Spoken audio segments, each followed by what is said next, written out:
Welcome back.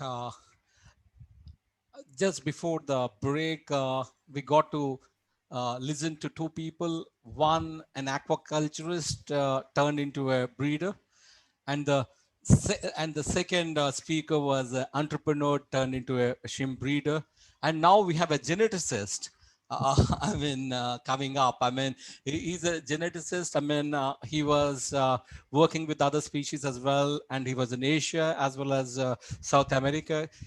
He was there with syaqua of Colombia. Then he worked for the Norwegian company Aquaforce Genetics. While working in Aquaforce Genetics, he was dealing with other animals as well. And then he has come to Asia. He was there with syaqua in Asia, in Thailand. Then he has gone back to US again. Right now, he's dealing with shrimps as well as tilapia.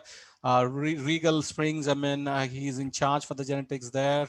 And he is known everywhere for his expertise and experience as far as genetics is concerned. And he's going to come up with his talk. And it is aptly titled, breaking the code, uncovering and harnessing the potential of the shrimp. Very aptly titled title.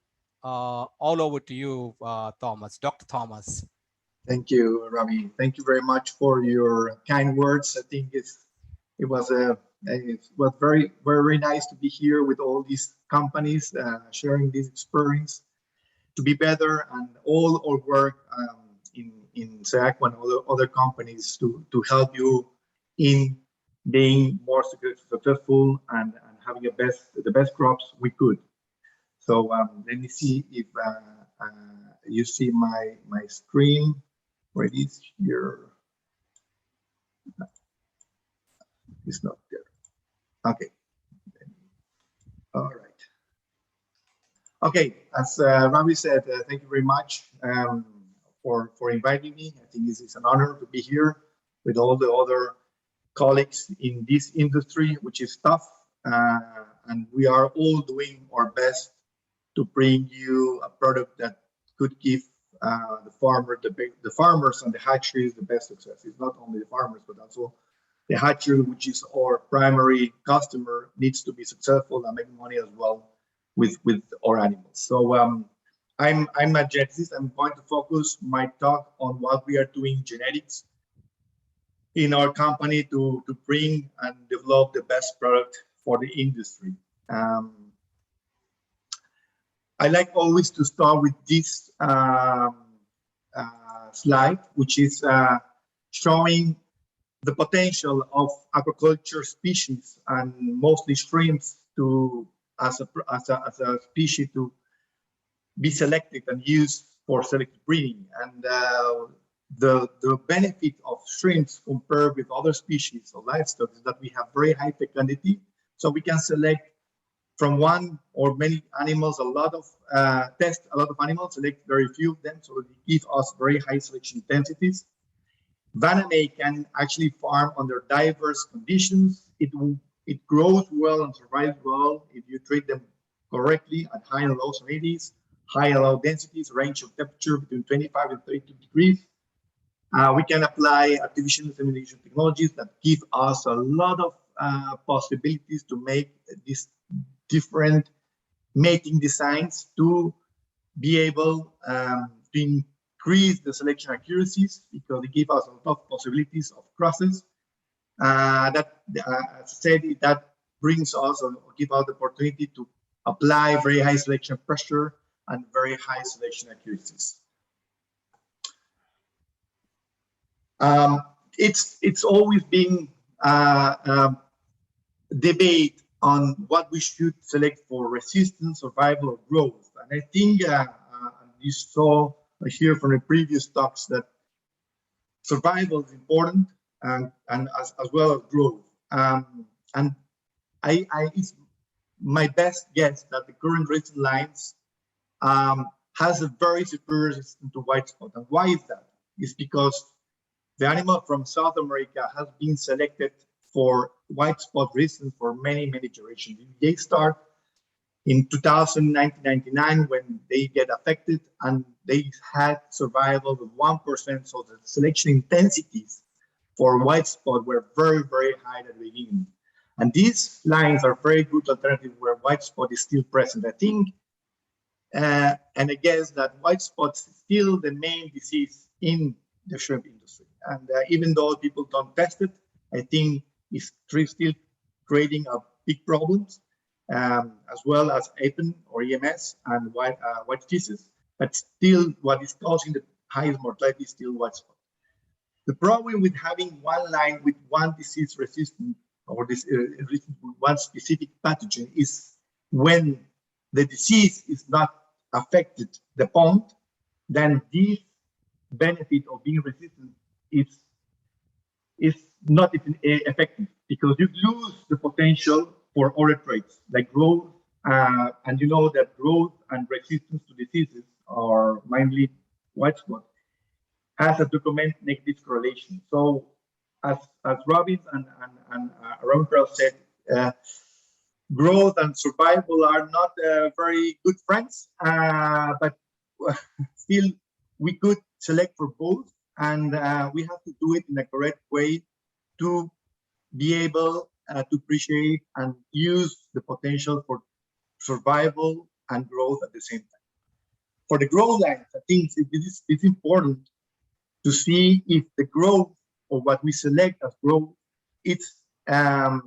are the genes that control the growth are the same under different farming conditions. We see here that there is a wide range of farming conditions everywhere. We have high salinity, low salinity, and we might have very strong GPI. GPI is where some genes are expressed depends on the environmental they are farming in. So we probably will have some big GPI, or we have some GPI growth, survival, and actually disease resistance as well. So we have to account for it. As I said, we have very wide, huge difference in farming conditions around the world. In the world, we have pond sizes between 0.6 to 100 hectares, salinity that goes from 0 to 4 ppt. And we have stocking densities that are between 10 animals to 500 or even more per square meter. So can we select and don't we select? Do we need to make or select for or make lines for each specific conditions? I think that would be impossible. So we need to find a way that our animals, or we can select animals that could scope for many different environments. And that is something that we are starting or doing for many generations in syaqua with a new term, a term that called phenotypic plasticity or normal reaction. This is the condition of a single genetics to be more or less affected by the environment. And that is shown in this graph. We have three different genotypes, families, populations, whatever. And depending on the environment, they could completely change the phenotypic performance. In different environments, genotypes perform quite different. And that is happening in shrimp as well, growth and also on survival. So what we do in syaqua is to lose or to check for those genotypes that have the less microenvironment sensitivity. So they are genotypes that could grow well and survive well under different conditions. But for doing this, we need to produce hundreds of families per year, a lot. We have to produce so many families and test so many families to be able to find out the right genotype that are less environment sensible.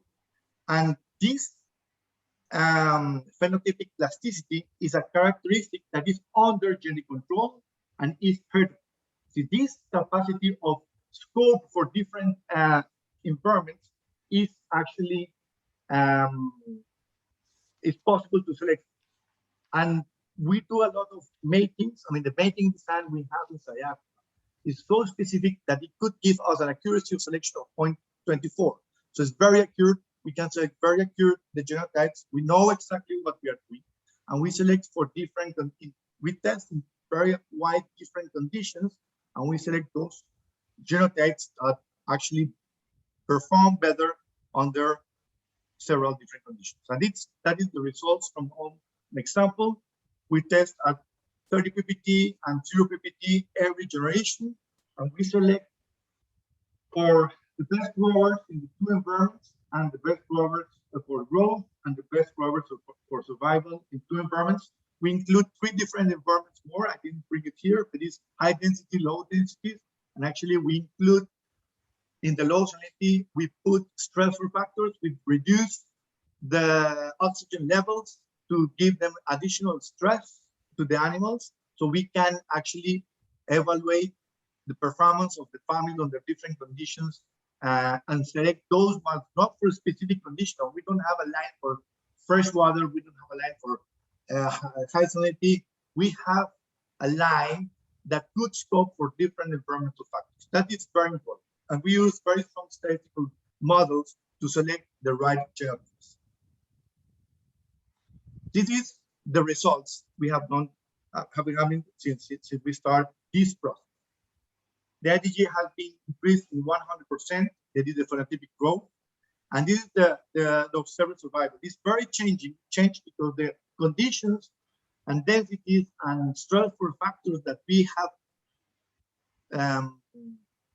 given to the animals has always very different. So the idea is to have at least 50%, to push the survival to be 50%.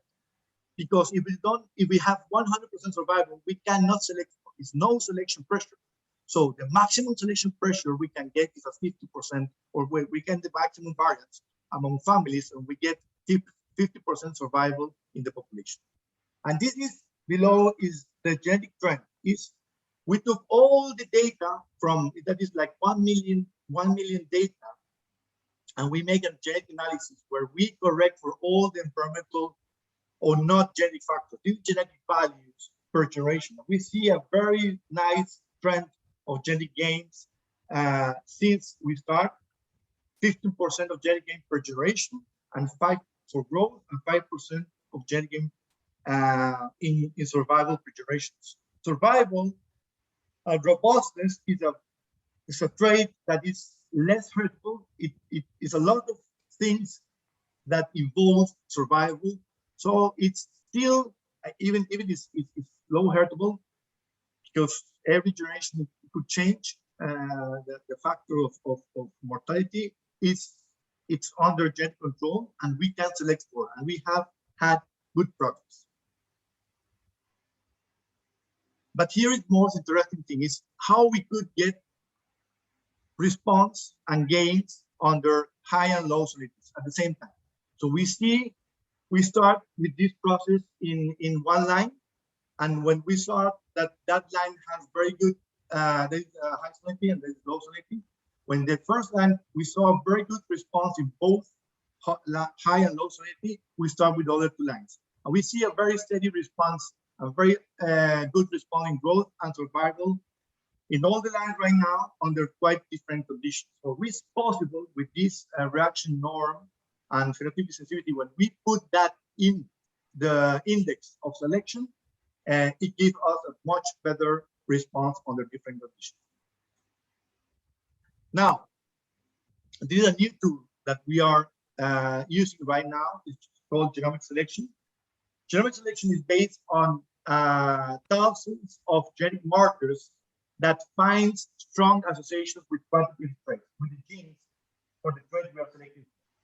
So we have a marker that is called single nucleotide polymorphisms that has thousands of millions of across the genome. So we can find, we have a lot of them across the genome. So we have the chance, when we have enough of them, like 50,000, more than 50,000, or more than 30,000, sorry, we have a very high chance that at least one of those markers are in close relationship with the genes we are looking for. All right.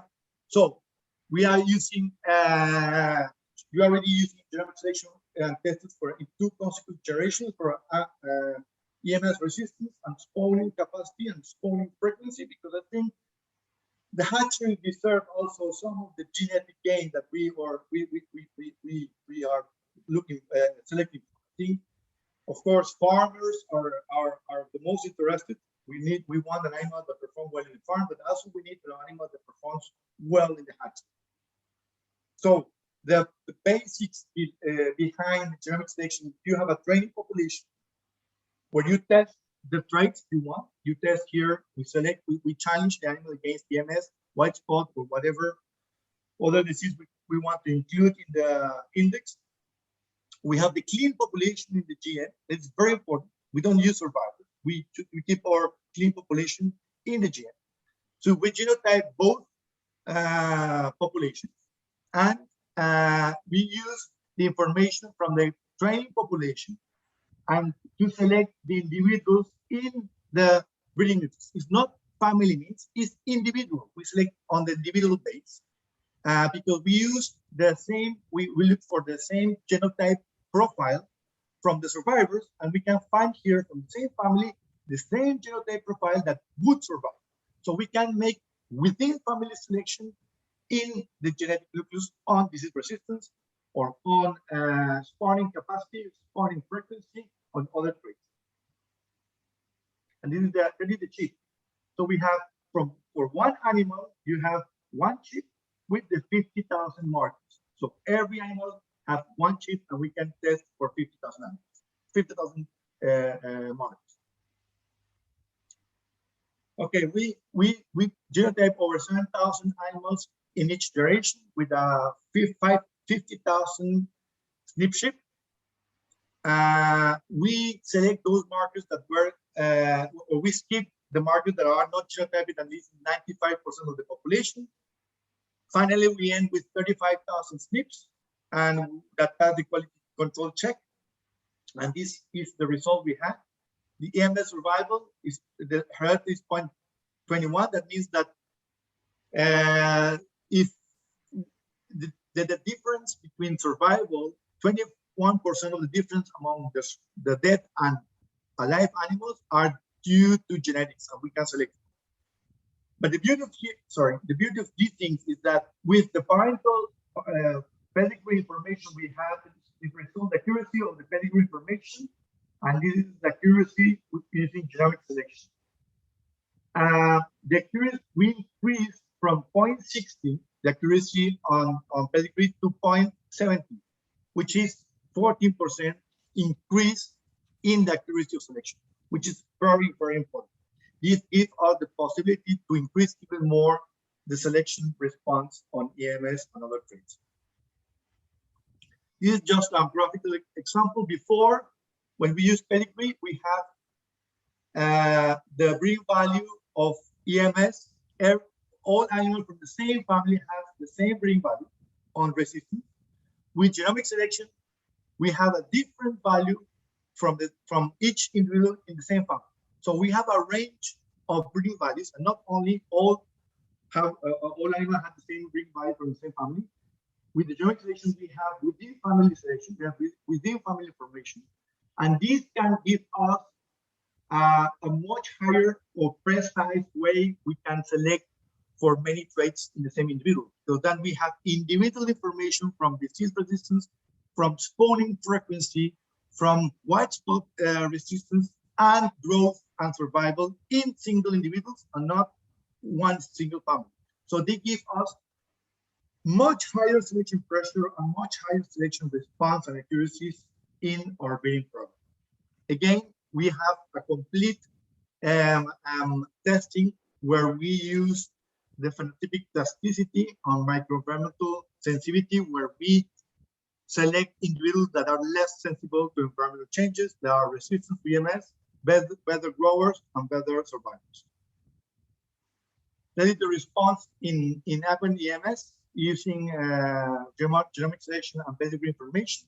First of all, this is the observed survivals in a challenge test. It's variable because in the last one, actually, we have to use much more the virulence of the bacteria has been reduced because the animals are more resistant. We have to put more bacteria to get the 50% survival. Sometimes we put too much, so it's very variable. The amount of bacteria that we use in every challenge test to achieve the 50% survival or mortality.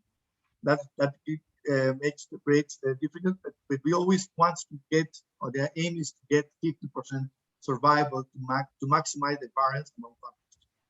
But when we use the genetic trend, again, we had very steady results and gains in the last 5 generations.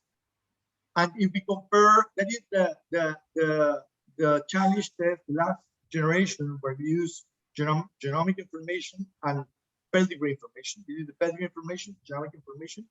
This is the meat parents pedigree breeding value, the parents breeding value based on pedigree, and the response is the response in survival corrected by tank effect and infecting body weight. And we see that the response in genomic, using the genomic breeding value from the parent is much higher.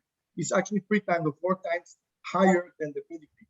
So that is very important. We also have much higher, wider breeding value. So we go up to 70, and with the pedigree, we only have to 40.40 in terms of mid-parent breeding value, because with individual base, we have a much wide genetic variance to select for.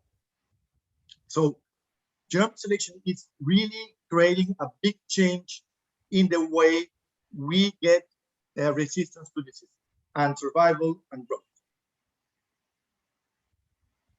This is the last generation where we test the fertility test, which is we test 2 traits: is spawning frequency and the ability to spawn, if the female spawn or not spawn. We see here that there is a big difference in individuals. There is many females that spawn only 1 time. This is the number of females that spawn 2 times, 3 times, 4 times, until 12 times. So we had 1 female that spawned 12 times in the 60 days test. So we see a huge difference within the females we have in the spawning frequency. Actually, there is some animal female, many like 20% of the females that didn't spawn. So that gives us, this is the first time that we give so much information about what is the variability of the spawning within the females. And this is very hurtful. The spawning ability, the hurtful is 0.44 with accuracy of 0.45, which is very good. I think we are starting for selecting for this. And for maturation, it's very important to have all females that you are buying from us that are spawning, and that brings you a big advantage because you are not feeding females that will never produce. And another right 4 minutes, Thomas. Yeah, that is the case. Yes, that is the case right now. Also, the spawning frequency is how many times these females spawn. And we saw, because there is this impression that a female that spawns many times start giving bad quality now play, and we don't see that in our study. Even these females that spawn 12 times, the quality of the now play were very good. No deformities. I think the deformity and the problem of spawning depends on the feed and other factors than the capability of the female to deliver. And I'm finishing my presentation with just the conclusions. Shrimps are farmed in very diverse environments. Selection for the disease is feasible, but only brings benefits if the pathogen is present and creating the disease. Finding and selecting genotypes with low microenvironment sensitivity is an advantage to scope for diverse farming conditions. Syaqua's balanced lines approach has proven to achieve significant responses in growth, survival, and disease resistance under very diverse farming conditions. With the genomic selection approach, we could achieve 40% better selection accuracy in EMS resistance without losing much selection pressure in other traits like growth or general survival, which is very important. Fertility traits like the ability to spawn or spawning frequency are under genetic control, are hurtful, and we can expect significant improvement selecting for these 2 traits. Thank you very much. And of course, I cannot finish my talk bringing my knowledge and thanks to the team in syaqua that is developing this very great breeding program. Thank you very much.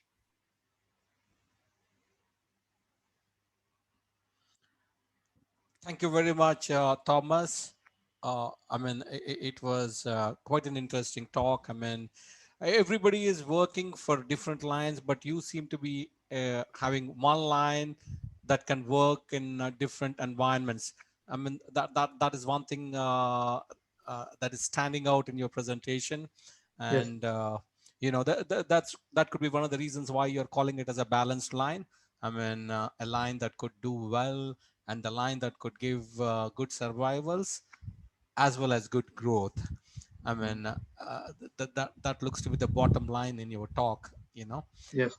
Uh, and It's it's it's it's it's it, it's what I'm saying is, or what we have here is, we have so many different environments in the shrimp farming that it's impossible to have one line for each condition. It's impossible. So we need to find a way to have a line that could scope for different environmental changes.